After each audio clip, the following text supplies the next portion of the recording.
ទ្រាំបាទេបងសុំជជុះមាត់អនឯងមួយមកតាលុអូយ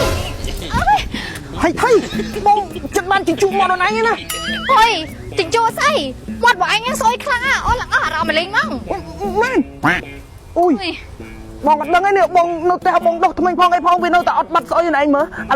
ឡូវចាំបងតិចបងទៅខ្ពុលមាត់សិនចាំបងមកជញ្ជក់មាត់អូនវិញកុំឲ្យវាដាច់ភៀកណែហត់ទៅខ្ពុលមាត់សិនមាត់ធំដូចធំម៉ាំចឹងអើយអូនឯងកុំតន់អាដាច់អារម្មណ៍នៅទុកអារម្មណ៍ហ្នឹងឯងកុំតន់អស់កុំតន់អស់ទុកបន្តិចទេទុកបន្តិចបងមកវិញឡងឯងអូយកន្លែងនេះព្រៃល្អខ្ពុលកន្លែងហ្នឹងហ្មងការងារនេះមិនល្អមើលតែល្អស៊ីឡានមួយ1000ឡានមួយ1000អើចុះតាលុអាណាចិត្តទៅហុកដែរអញឯងកពុលមាត់គ្រូដែរអញមានទេបងខ្ញុំកពុលមកថាដាក់ក្នុងព្រៃឲ្យបងអញដើរមកកាត់អាពេលនេះខ្ញុំកំពុងកពុលទៅហ្នឹងបងឯងគ្មានចេតនាទេបាត់គ្មានទេបងអូយស្អុយណាមិនក៏ទឹកមាត់របស់ឯងស្អុយជាងទឹកលូទៅទៀតអើយឯងនេះចំមែនហើយរូបរាងស្អាតបាត់សម្លីបំពាក់ក៏ថ្លៃស្បែកជើងក៏ថ្លៃតែឯងនៅខ្វះមួយយ៉ាងណែបើឯងមានអាការៈស្អុយមាត់និងក្លិនមាត់មិនល្អប្រើទឹកខ្ពុលមាត់ fresh ស្មៅនេះទៅឯងខ្ពុលហើយធ្វើឲ្យក្លិនមាត់របស់យើងក្រអូបមានទំនុកចិត្តពេលដែលឯងនិយាយជាមួយគេនាដូចជាយើងជាសន្តិសុខអញ្ចឹងថ្មីច្បាស់តែយើងធ្វើការអញ្ចឹងក៏ប៉ិតមែនក៏ប៉ុន្តែយើងប្រើរាល់ថ្ងៃពេលដែលយើងនិយាយជាមួយភ្ញៀវឲ្យលុយធីបយើងច្រើនណាស់ហើយឯងមើលចោះរូបរាងស្អាតបានសម្លៀកពាក់ស្អាតស្បែកជើងក៏ថ្លៃតែបែរជាខ្វះមួយចំណុចនេះណាយកទៅប្រើដែរអូយអូបមាត់ហើយតែប៉ិនឯងបាត់ជជុះមាត់ហើយ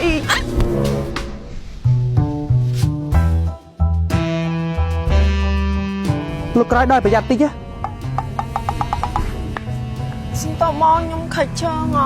ថាម៉េចខិចជើងមិញក្រេចជើងទៅចាអត់អីទេដួលលើខ្ញុំ3 4ដងទៀតក៏បានដែរអីទេណាក្រេចជើងកន្លែងណាមើលខ្ញុំទៅមើលតិចមើលនេះដាក់នេះមក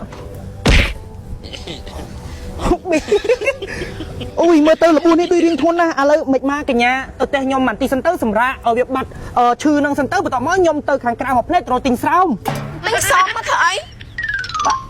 ទិញស្រោមជើងយកមកពាក់ឲ្យកញ្ញាហ្នឹងកញ្ញាមើលទៅស្រីស្អាតហើយសាច់សខ្ចីញញប្រុងដើរឲ្យឃើញខៀវចឹងគេមិនស្ដីឲ្យថាកញ្ញារូបរាងស្អាតបាត់ប៉ុន្តែជាប់នេះជាប់នោះឯងចុះបានតាគេទិញស្រោមជើងនោះគិតដល់ណានោះយល់ហើយឥឡូវនឹងខិចជើងមកនេះធ្វើមិនទៅអត់អីទៅសារៈតែខ្ញុំតិចសិនក៏បានដែរសារៈតែមកអញមែនដល់ចឹងបីទៅហ្មងអ៊ំមិនចាំហើយមិនបានជួយចិត្តជាយាមស្និទ្ធស្នាលមកខ្ញុំម្ល៉េះជួយចិត្តក្លិនមាត់ក្លិនមាត់របស់ខ្ញុំមែនហ្នឹងហើយវីក្លិនមាត់ចឹងមកឡើងតាក់ទាញហ្មងនិយាយចឹងមកមានមុនស្នេហ៍ហ្មងមែនប្រហែលជាអាប៉ែនោះឲ្យទឹកខ្ពុំមាត់ fresh មកមិញអីគេហ្មងនិយាយហ្នឹងអីគេអូនេះដោយសារតែមាត់ខ្ញុំក្អមហ្នឹងខ្ញុំនេះទំតែខ្ពុលមាត់ជាមួយនឹងទឹក